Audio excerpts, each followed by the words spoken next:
Bueno, tenemos en línea a un escritor, periodista, a un militante político, al exdirector del Centro Cultural, Ordo Conti, y esencialmente a un compañero. Está Eduardo Josami en línea. Hola, Eduardo, buen día. Buenos días, ¿qué tal? ¿Cómo están? Bien, acá con frío, después de una tormenta que tuvimos anoche, ahora está saliendo el sol, pero bueno, tratando de ir sobreviviendo a esta situación que estamos viviendo en el mundo, ¿no? O sea, con todo lo que nos está pasando. Y bueno, queríamos compartir con vos este pequeño espacio como para que vos nos des tu impresión de cómo está marchando el gobierno. Aparentemente el día del New York Times dice que estamos en uno de los mejores, hemos tomado las mejores decisiones dentro de los 10, 15 países que han tomado las mejores decisiones, pero bueno, te quería consultar a vos cómo estás viendo todo lo que estamos viviendo, ¿no? Bueno, la verdad que sí, me parece que no siempre uno está de acuerdo con lo que dice el New York Times, pero en este caso hay que decir que sí, me parece que si uno ve en general el panorama del mundo, las reacciones frente a la pandemia, las cosas increíbles que se ven en Brasil, en Chile, en Estados Unidos, en Gran Bretaña, las reacciones de presidentes que han subestimado la cuestión, han tratado de hacer un uso político, que no tomaron las mínimas medidas de aislamiento en un primer momento. Me parece que en el caso argentino se reaccionó bien. Y además me parece que la definición de Alberto Fernández de que lo más importante es la vida de la gente,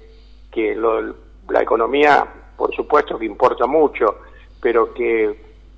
pues se puede volver de una caída de unos puntos en el Producto Bruto, mientras que no se puede volver de la pérdida de la vida. Bueno, me parece que eso ha impactado muy positivamente en la población, ¿no? Cuando por otro lado se ve que hay quienes en realidad estarían reclamando medidas rápidas de salida de la cuarentena, no porque estén convencidos de que eso sea bueno, sino porque de alguna manera están demasiado ansiosos por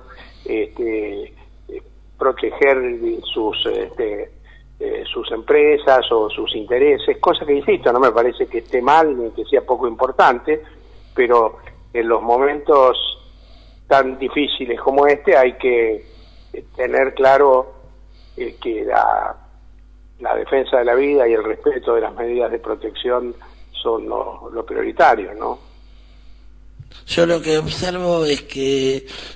la caída de la producción ha generado les ha generado una gran dificultad al sistema financiero, a los especuladores especialmente, y quería resaltar el tema de que justamente sin producción, sin sectores productivos, sin trabajo, sin generación de riqueza a partir del trabajo, esta gente se funde. O sea, que quiere decir que volvemos a lo anterior, ¿no? Donde la producción y el trabajo son el motor de la economía, y no como nos ha querido vender todos estos últimos años, donde las inversiones son trascendentes, donde las cuestiones de las inversiones de los fondos son trascendentes, o los préstamos que pueda tener un país para financiarse son trascendentes, cuando en realidad queda demostrado que la caída de la producción y del trabajo ha generado una de las caídas más importantes de la historia de la humanidad, casi del siglo XXI seguro. ¿Vos cómo lo estás observando? No, así del mismo modo, porque efectivamente desde hace mucho tiempo, digamos desde la época de la dictadura, aunque había manifestaciones antes, se instaló esta idea de que la economía es la actividad financiera fundamentalmente, ¿no? Y entonces lo que importa, los datos fundamentales son los que tienen que ver con el riesgo país, con las entradas y salidas de un capital, que es un capital especulativo de corto plazo, que es más el daño que hace cuando se retira que la disponibilidad que ha agregado, digamos, cuando ingresa. Y acá queda claro que efectivamente, es decir, en última instancia, cuando no hay trabajo, cuando no hay producción para el mercado interno, bueno, y también para la exportación, ¿no? La economía se resiente, el producto cae. No me atrevería a decir que los sectores financieros también pierden, porque a veces se encuentran el modo de también especular y beneficiarse, digamos, en estas situaciones, pero evidentemente el conjunto de la economía nacional no depende de ese sector financiero de la economía o de los movimientos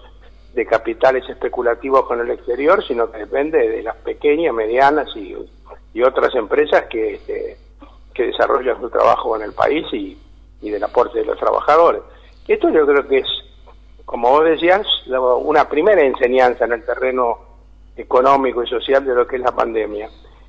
Y la segunda tiene que ver con el rol del Estado, porque aquí está claro que cuando se producen estas situaciones tan dramáticas, la única posibilidad es una intervención muy fuerte del Estado que vaya en apoyo de los sectores sociales más desfavorecidos, que asista a las pequeñas y medianas empresas, que garantice el crédito que de otro modo no se obtendría. Entonces, esta demonización del Estado que ha hecho el neoliberalismo en los últimos años se revela como profundamente peligrosa, pero además absolutamente falsa, porque es obvio que en este momento aparece una mucha mayor conciencia, por otro lado, de esta necesidad de la intervención estatal, y yo creo que la preocupación de los sectores más reaccionarios, por decirlo claramente, que se han opuesto a la política de Alberto Fernández frente a la pandemia, también tiene que ver con que temen que se genere esta, digamos así, naturalización de una intervención del Estado que ellos habían demonizado. Es muy interesante recordar ese documento que firmó Macri con Aznar, el ex ministro de la derecha española, con Mario Vargas Llosa, ¿no? Donde decían que con el pretexto de la pandemia no se instale el autoritarismo.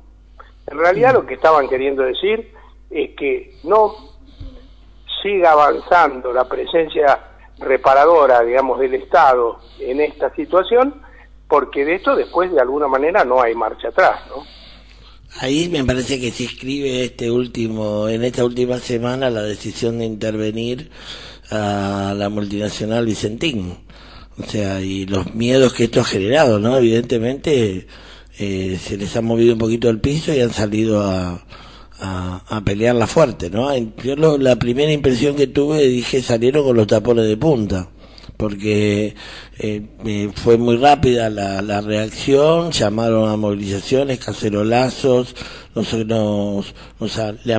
digamos, amenazaban a la gente, asustaban a la gente considerando de que esto podía llegar a ser Venezuela,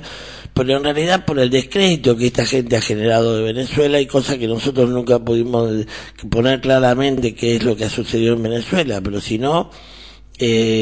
acusando al país de estar en una situación crítica o de empobrecimiento como está viviendo Venezuela, ellos, digamos, fogonearon esto, pero producto del temor que les ha generado que el Estado empiece a tomar conocimiento del funcionamiento de las exportaciones oleaginosas, ¿no? Y cómo dicen que hay unos 21.000 millones de dólares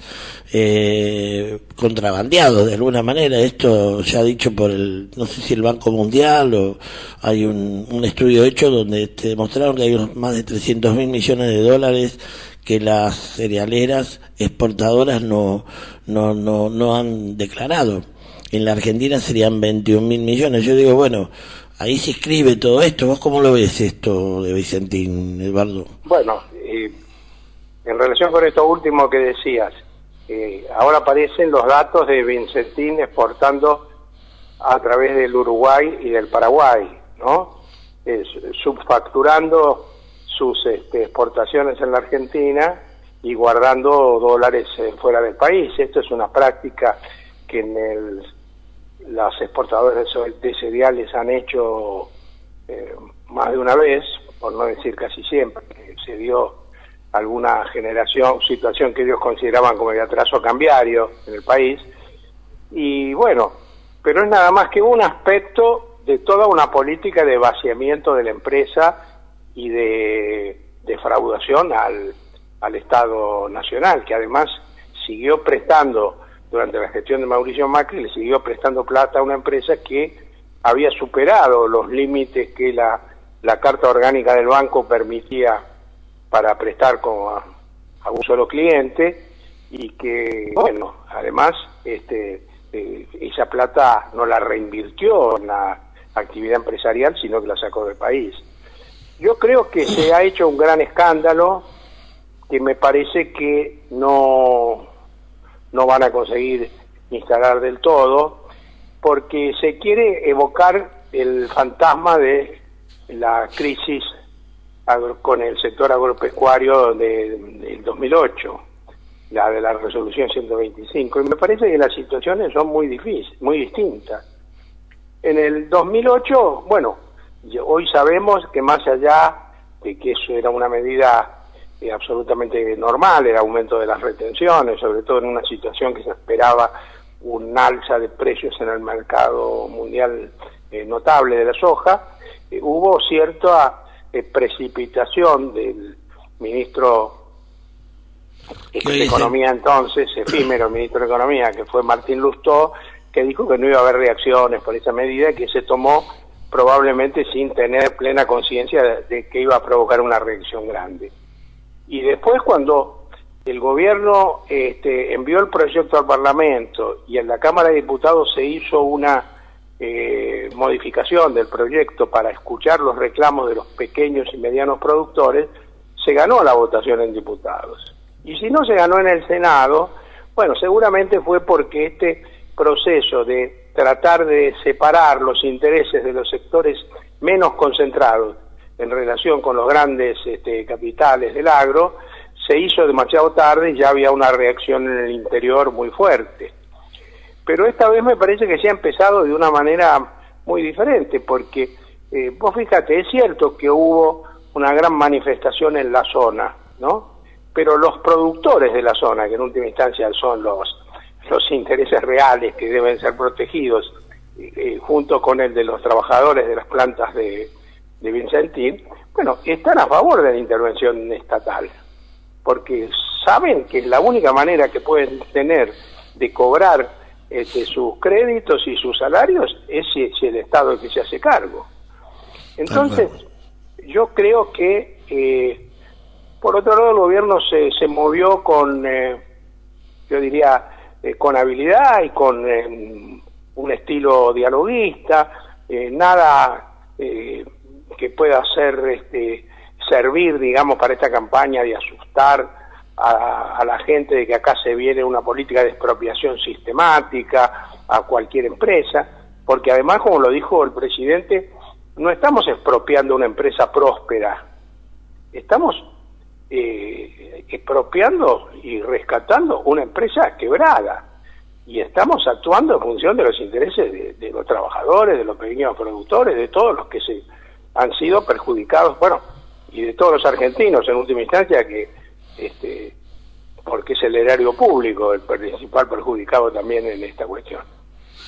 Pero creo que hay que estar preparado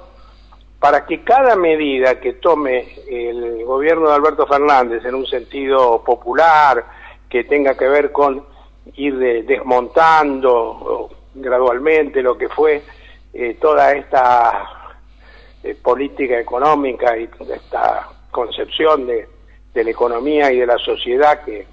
instaló el macrismo durante estos 4 años, va a generar un escándalo, pero me parece que cada vez les va a resultar más difícil, porque por otro lado, hoy ya resulta muy complicado para muchos salir a defender a una empresa que, bueno, está claro que los dueños de Vicentín están más cerca de ser condenados por la justicia penal que de cualquier otro destino si se actúa en función de la realidad que efectivamente protagonizaron, ¿no? Sí, están denunciados, ya se han sido denunciados. Ahí te va a preguntar un compañero, te va a hacer una pregunta, Eduardo. Hola Eduardo, buen día, te saluda Javier Colia. Buenos días, Javier, ¿qué tal? Mira, te quería consultar porque si uno ha visto en los 4 años de Macri, ¿no?, con respecto al rol de las Fuerzas Armadas, ¿no?, uno vio que las Fuerzas Armadas, ¿no?, estuvieron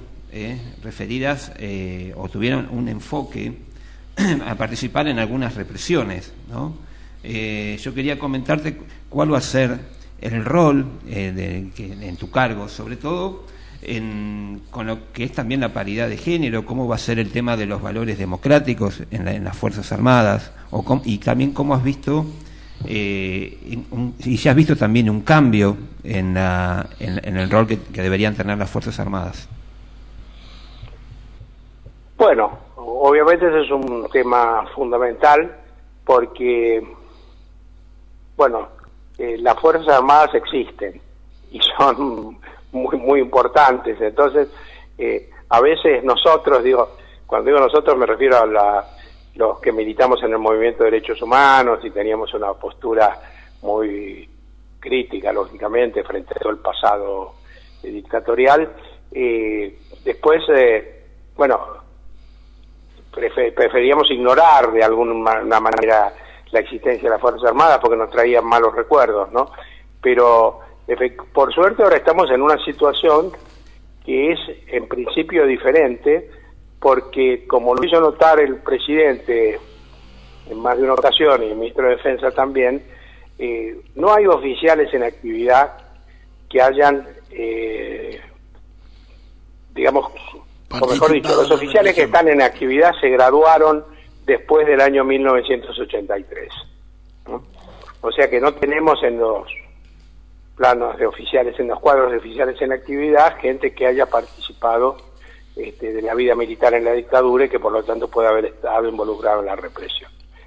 Eso, por supuesto, no quiere decir que no haya tradiciones que puedan perdurar dentro de la fuerza, lazos de todo tipo, familiares, etcétera.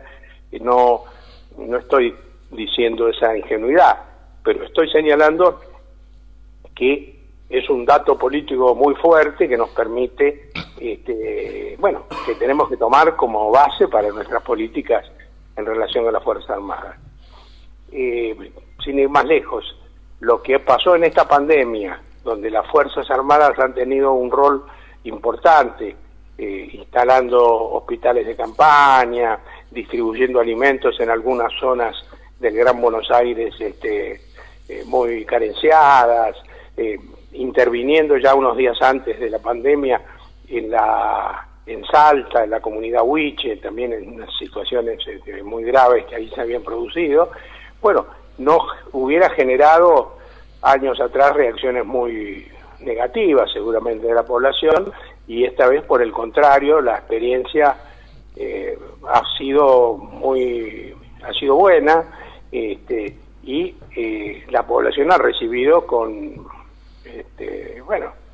agrado, digamos, con reconocimiento de esta actividad. Por otro lado, obviamente frente a cualquier situación que no se enmarque en el respeto que las Fuerzas Armadas deben tener por la conducción civil de la defensa, por la Constitución y por las resoluciones de la justicia, bueno, el camino sigue siendo el de la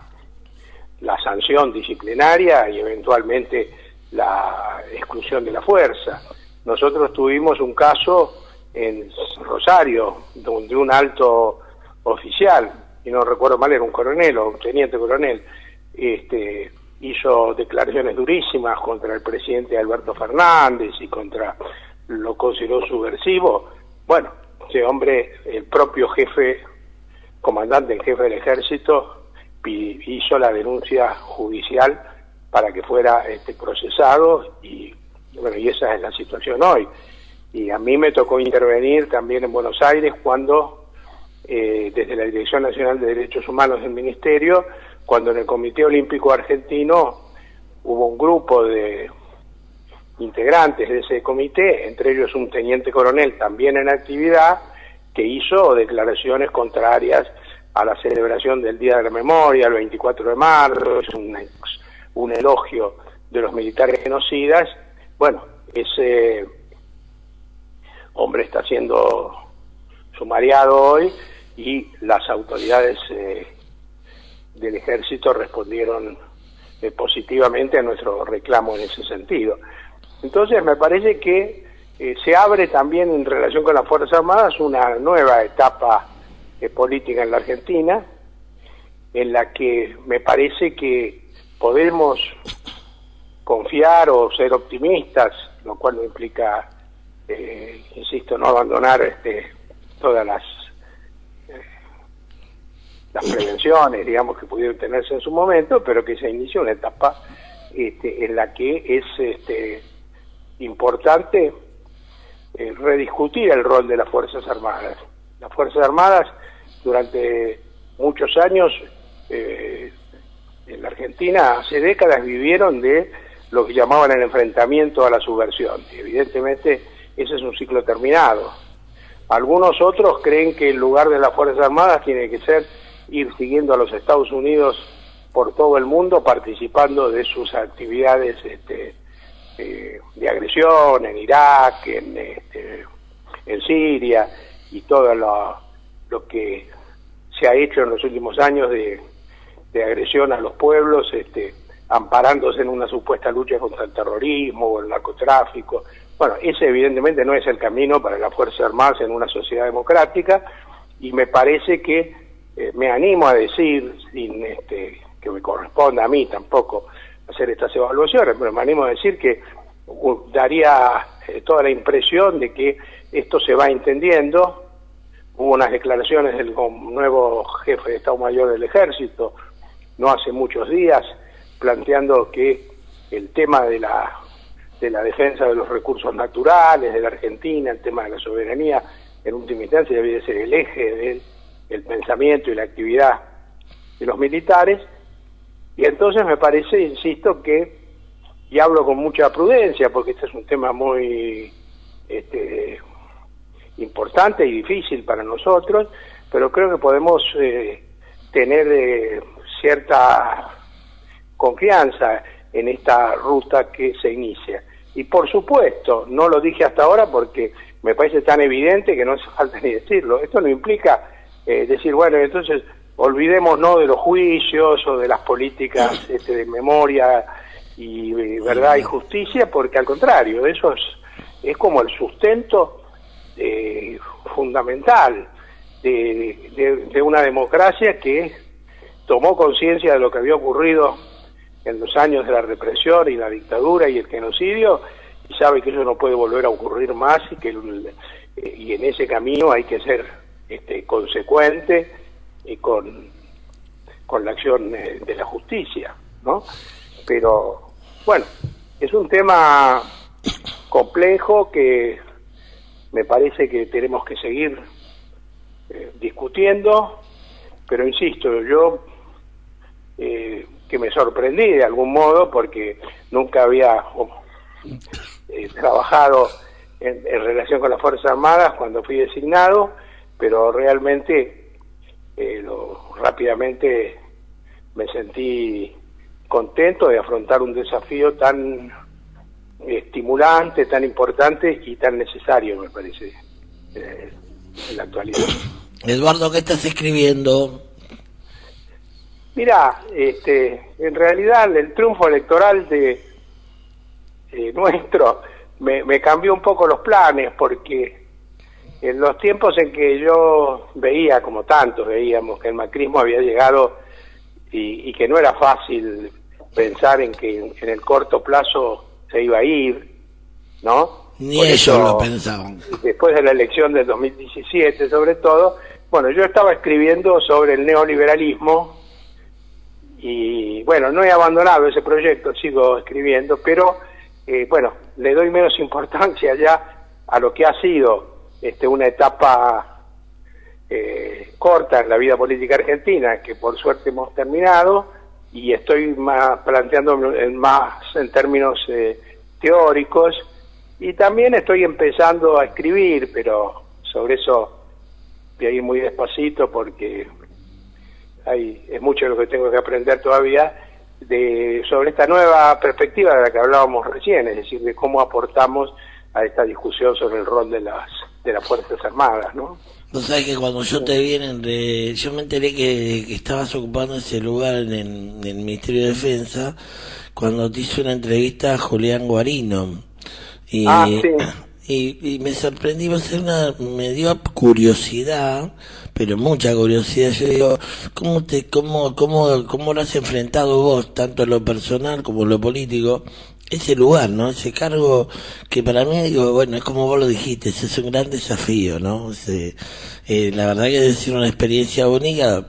y un gran desafío en lo personal y en lo político también, porque tenemos que decir que Eduardo ha sido un preso de la dictadura, previa a la dictadura ha sido ya preso, en realidad ha sido preso del neoliberalismo,